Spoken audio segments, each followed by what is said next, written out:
Membicarakan bab baru ini, diode sebagai rectifier. Bab 3, diode rectifiers.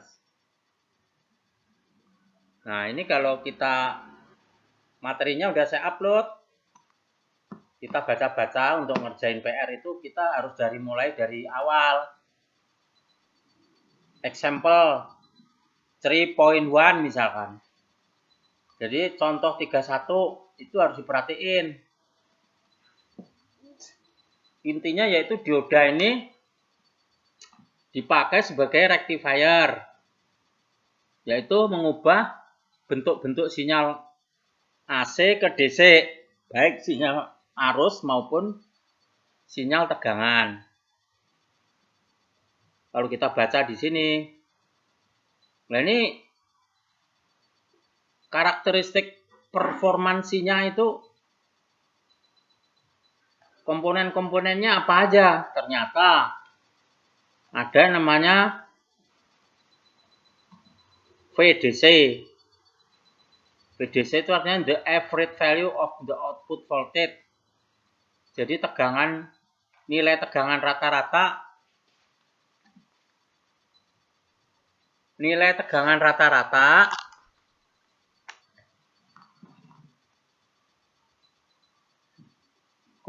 yang dinotasikan sebagai VDC. Ada lagi performance parameter itu the average value of output current. Nilai rata-rata dari arus output yang dinotasikan sebagai IDC.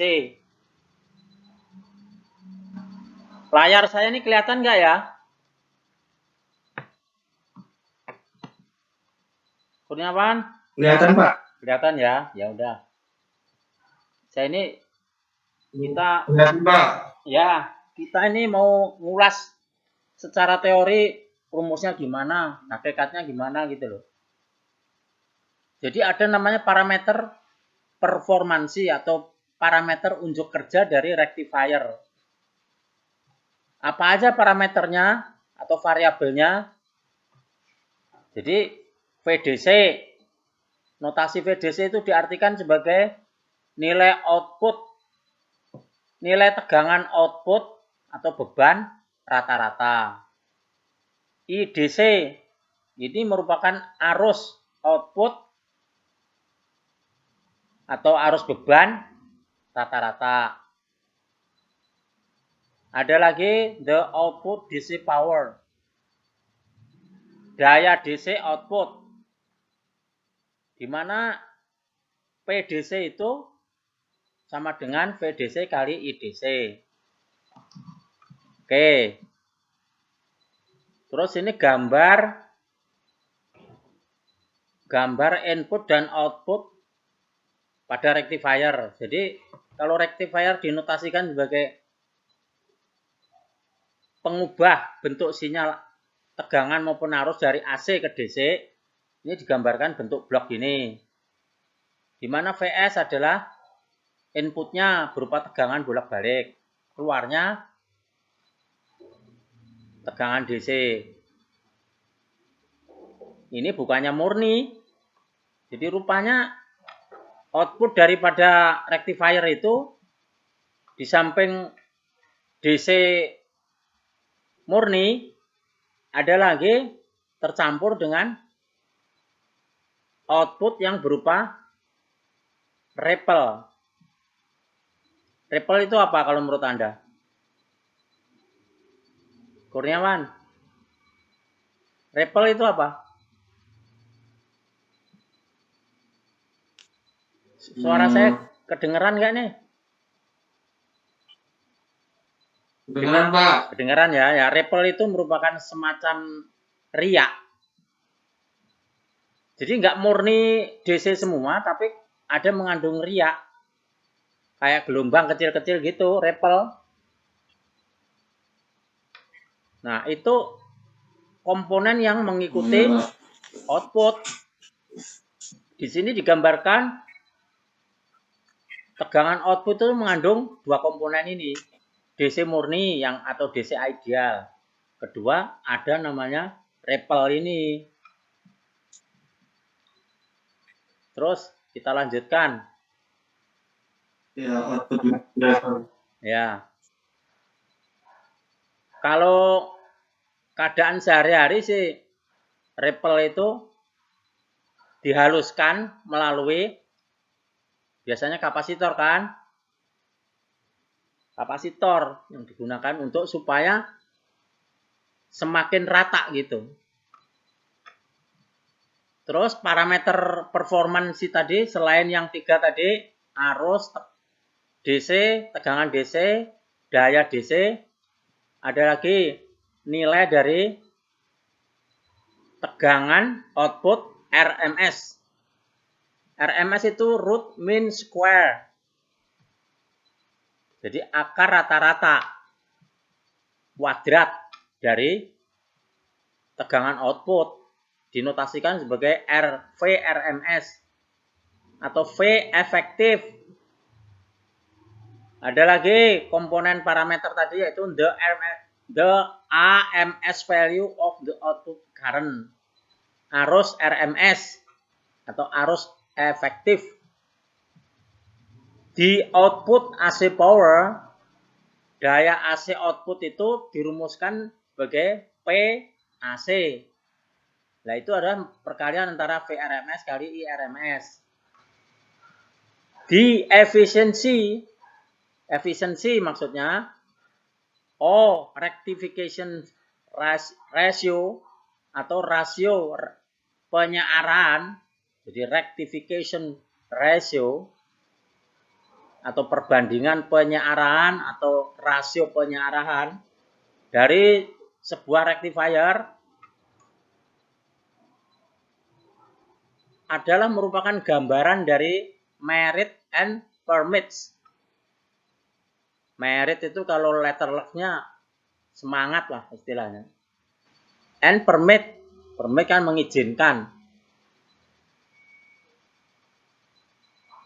Jadi merit and permit as, jadi bagi kita untuk membandingkan, to compare the effectiveness, keefektifan daripada ini yang didefinisikan sebagai semacam efisiensi ini PDC per PAC, tapi ini bukan efisiensi sebetulnya ya, hanya ini merupakan rasio rectification, rasio penyaarahan PDC per PAC. It should be noted that perlu diperhatikan bahwa notasi eta atau efisiensi ini is not the power efficiency. Dia ini bukan merupakan efisiensi daya, walaupun dinotasikan sebagai apa itu, eta atau apa itu namanya. It is the conversion efficiency. Ia merupakan efisiensi konversi, which is yang merupakan a measure of ukuran dari the quality, kualitas of the output waveform, kualitas dari bentuk gelombang output. Jadi dia merupakan efisiensi konversi yang mengukur kualitas bentuk gelombang output. For a pure DC output, untuk output DC yang murni, the conversion efficiency, efisiensi konversi ini would be unity, berharga 1.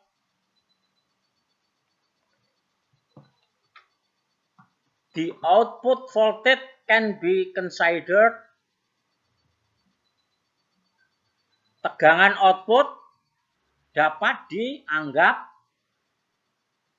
as, dianggap sebagai composed of, jadi mempunyai komposisi of 2 komponen, jadi dianggap mempunyai komposisi 2 komponen yang saya katakan tadi. the DC value yaitu nilai DC and the AC component of all repel. Dan kedua adalah komponen AC atau berbentuk repel tadi. The effective atau AMS value.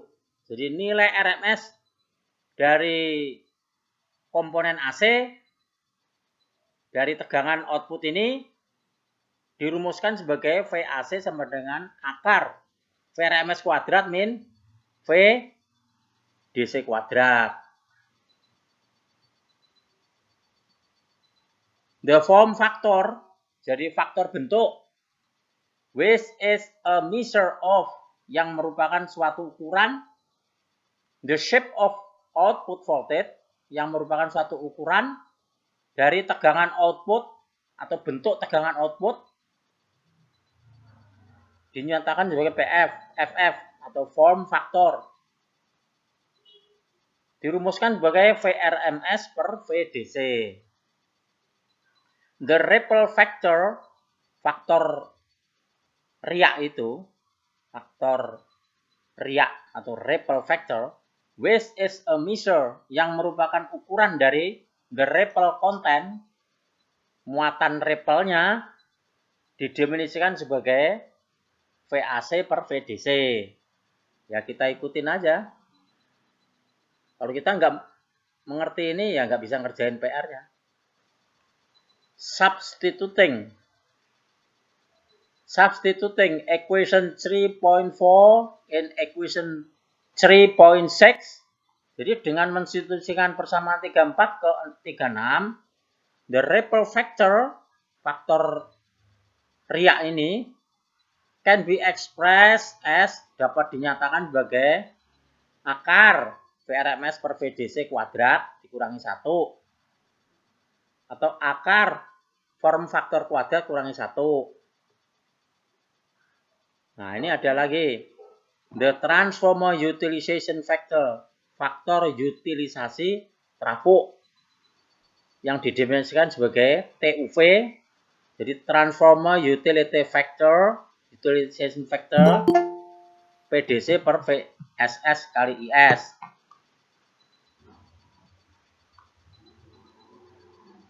Pengikutnya cuma 2 aja nih.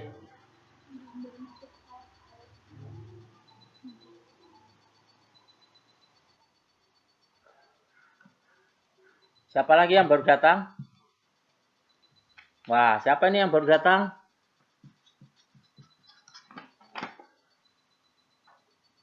Wah, Apri, nggak seminar nih.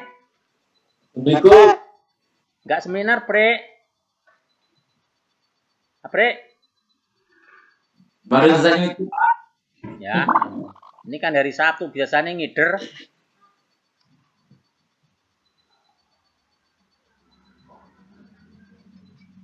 Jadi ada namanya the transformer utilization factor, faktor utilisasi trafo, yaitu PDC per VS kali IS, where VS and IS are the AMS voltage and AMS current. Jadi VS dan IS itu merupakan tegangan RMS dan arus RMS of the transformer secondary, dari sisi sekunder trafo masing-masing itu.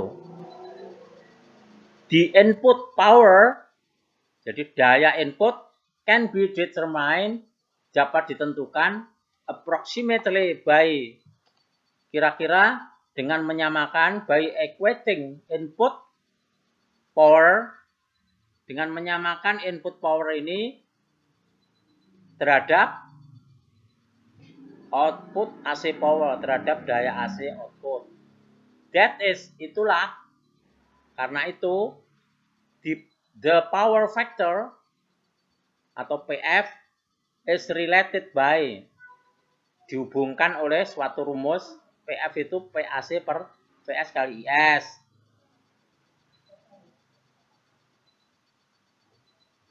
crash factor. Nah, ada faktor namanya crash. Apa itu crash factor itu? Crash factor itu kayak faktor apa ya? Yang tajam. Faktor apa itu? Crash itu apa itu? Jadi crash factor which is a measure yang merupakan ukuran dari the peak input current, arus input puncak. Nah, crash kan? Atau dinotaskan IS peak. Jadi IS puncak, nilai puncak. Crash factor faktor keekstriman, ekstrim.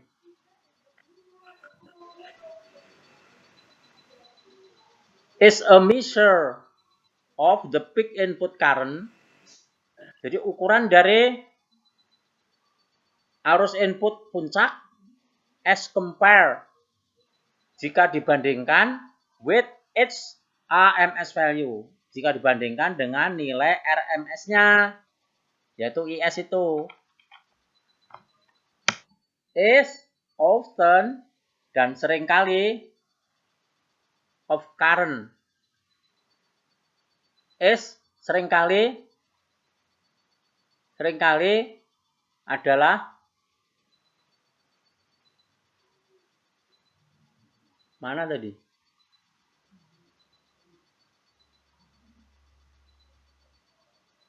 Jadi crash factor ini seringkali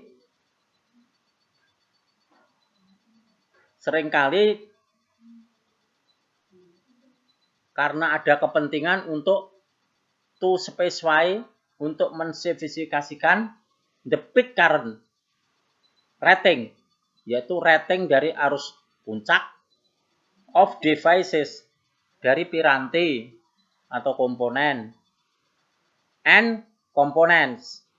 Jadi perangkat dan komponen maksudnya, devices and components.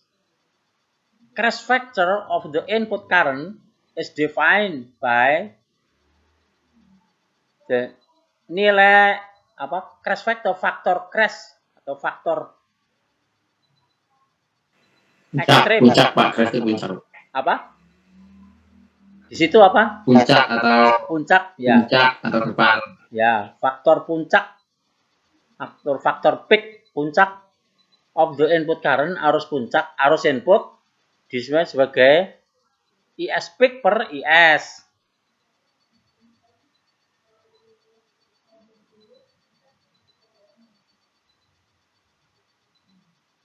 Nah, sekarang single phase full wave rectifier.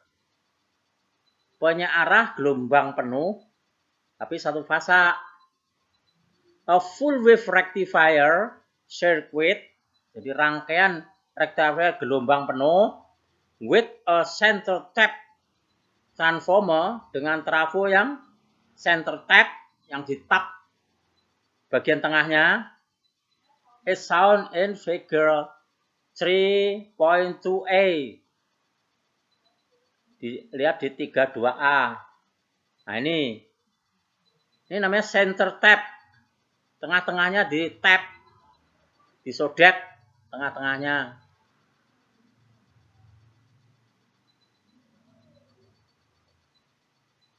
During the positive half cycle, selama siklus, setengah siklus positif dari tegangan input. Jadi ini kan ada gelombang kan, mula-mula positif, turun lagi negatif gitu kan. Nah itu dinyatakan selama setengah siklus positif dari tegangan input, dioda D1 kondak. Jadi dioda D1 mengantarkan arus. And diode D2 is in a blocking condition.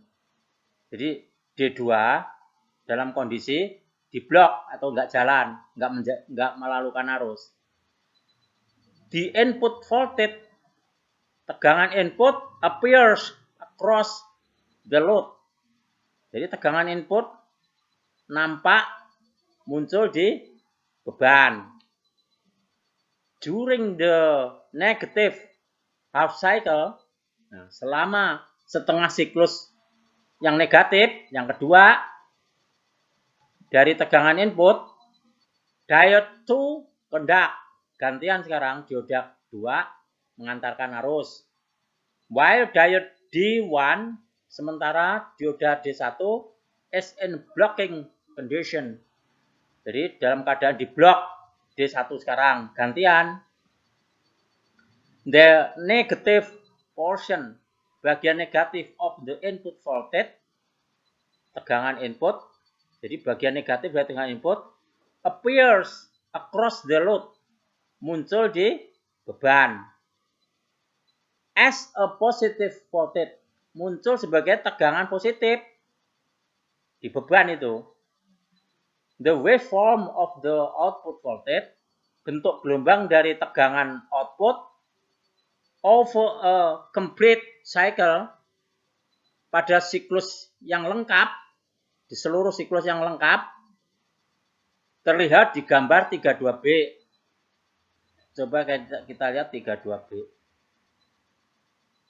Nah ini 32B ini. Nih, muncul di sini.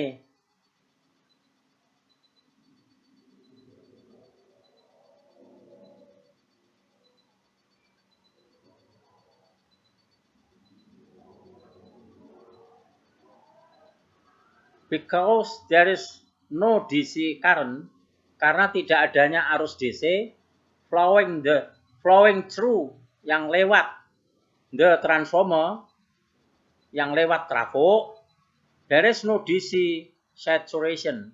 Jadi tidak ada kejenuhan DC, kejenuhan saturasi DC.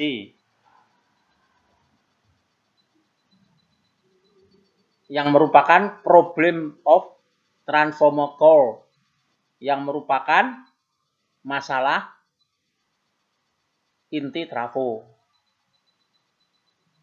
Jadi inti trafo kan dari besi. Intinya itu memang ada saturasi, ada masalah saturasi. The average output voltage is, jadi tegangan output rata-rata, nah, rata-rata didefinisikan 2 per T integral 0 sampai apa itu? TT apa itu? Enggak jelas. TT apa itu? T/2. Oh, T/2. VM sin WT DT. Iya. Nah, terus Anda bisa nggak nih? Jalannya gimana? 2 per T integral 0 sampai T/2 VM sin WT DT. Bisa ketemu 0,6366 nih? Bisa nggak? Itu yang perlu ditelusuri. Buku ini nggak menjelaskan apapun. Coba kita itu dianggap mahir. Ini kalkulus PDC 2 per T. Coba kita telusuri 0 sampai T/2. Papan tulis saya kelihatan nggak nih? Nggak kelihatan ya? Kurang ke bawah, Pak. Tanya, Pak. Nggak kelihatan. Kurang ke bawah. Kameranya kurang ke bawah. Oh.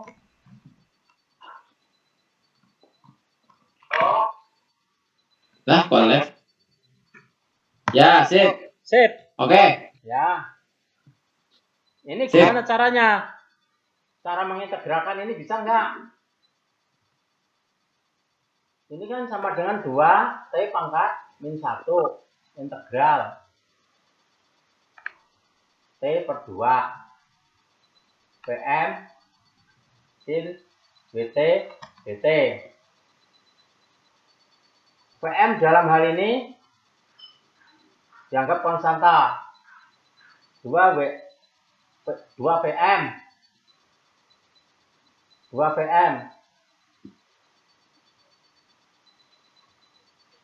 T pangkat min 1 integral 0 sampai T per 2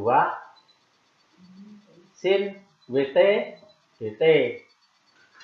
Nah, perhatian kita itu tertuju pada ini. Integral sin adalah minus. Berarti W maju. 2 W itu 2W. Jadi W maju minus T pangkat min 1 kosinus WT.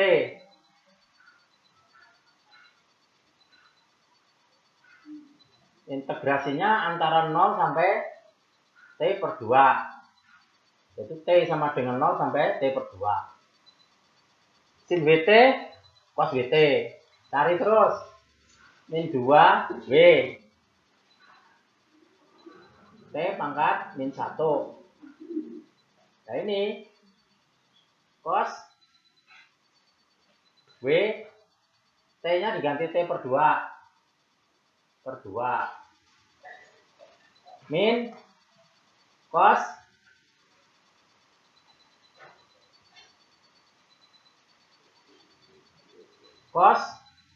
W kali 0. Kita teruskan terus. Jadi belajar nelusuri ini karena kita itu dianggap udah mahir kalkulus.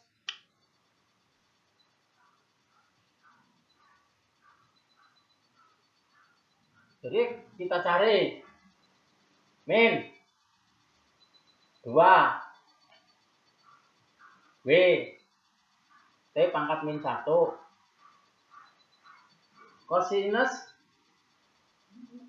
WT per 2. Jadi cos WT per 2. Cos 0 adalah 1 min 1. Nah ini. Terus yang diketahui apa lagi tuh? Yang diketahui apa itu?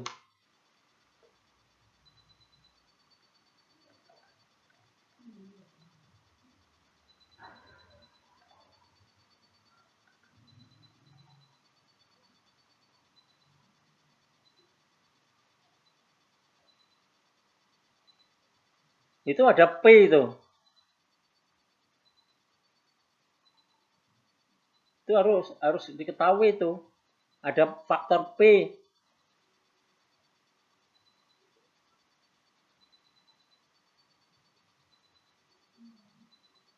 Ini ada faktor P.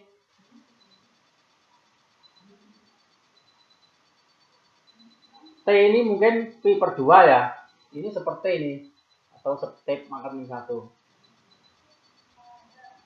T ini mungkin P. Coba kita lihat gambarnya itu. Oh iya, T itu adalah 0 sampai P. P.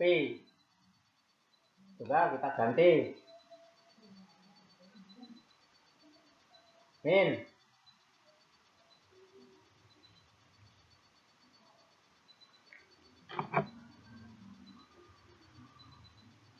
Sama dengan min 2W.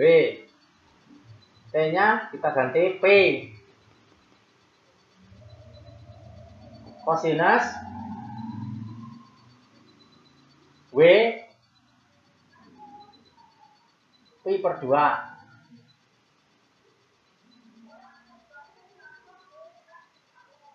P per 2 min 1. Nah, berapa ini? Sama dengan min 2W per P kosinus Pi per 2. Kosinus Pi per 2 itu adalah 0. 0 min 1. Sehingga 2W per P.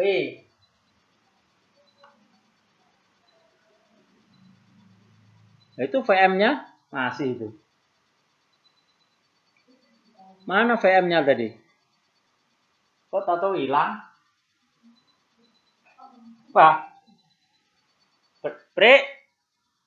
Apre?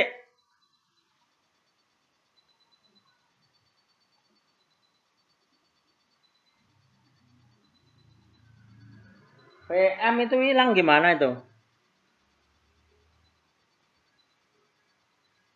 Nggak ada suaranya ya? Pre?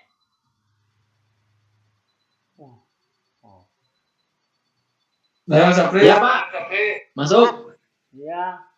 VM tadi gimana VM? Nggak ada yang ngasih tahu. VM seharusnya kan ada terus. Saya lagi buka materinya Pak. Saya belum ketemu nih. Ya. VM tadi gimana? Oh, dari awal nggak ngikutin ya. Jadi 2 per T integral 0 sampai T per 2.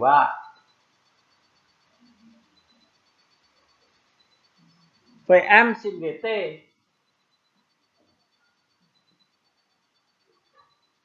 DT kan gitu.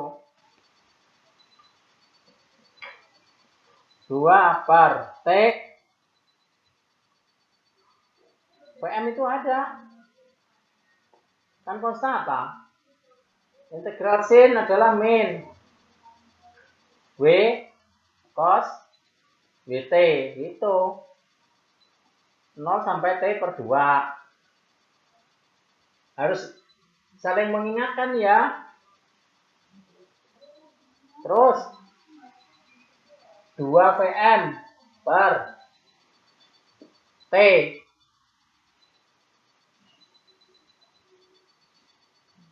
min langsung keluar min, ini ada W.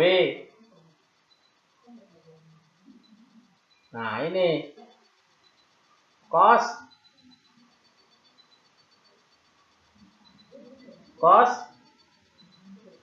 WT itu 2 WT itu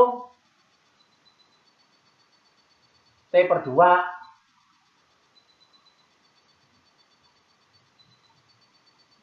WT itu T per 2 min cos 0.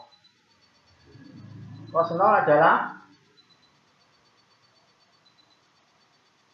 cos 0 itu 1. Nah ini 1. cos 0 itu 1. T tadi berapa?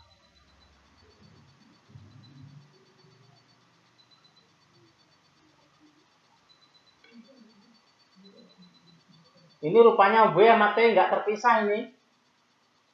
Jadi cos WT ini nggak pakai WW-an.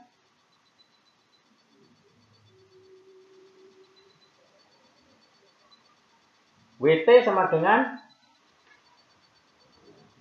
T per 2. Itu.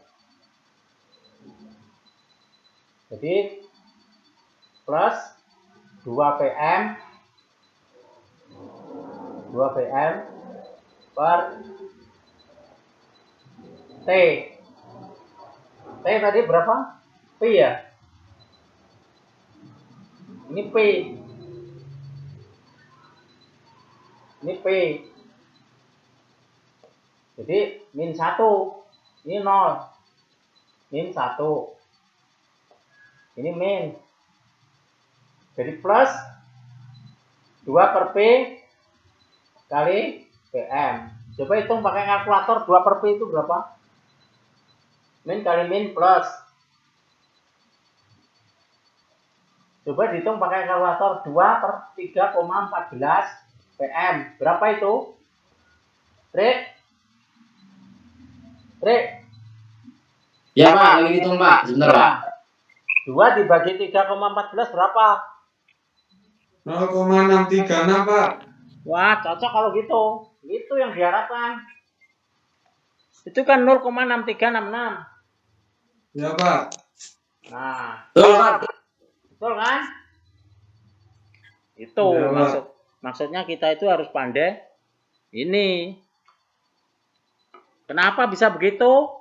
Itu. Ini asumsinya. Asumsinya T itu adalah Pi ya. Kosinus Pi per 2. Artinya apa? Pi itu kan 180 derajat. Bagi 2, 90 derajat. Kosinus 90 itu 0. Sementara cos 90 itu adalah 1. Ini kali ini. Nah. Oke? Oke. Maaf, Pak, itu kameranya kok ketinggian lagi, kurang turun. Walah. Kameranya ya? Ya, Walah. Bagus. sip. Oke, sip.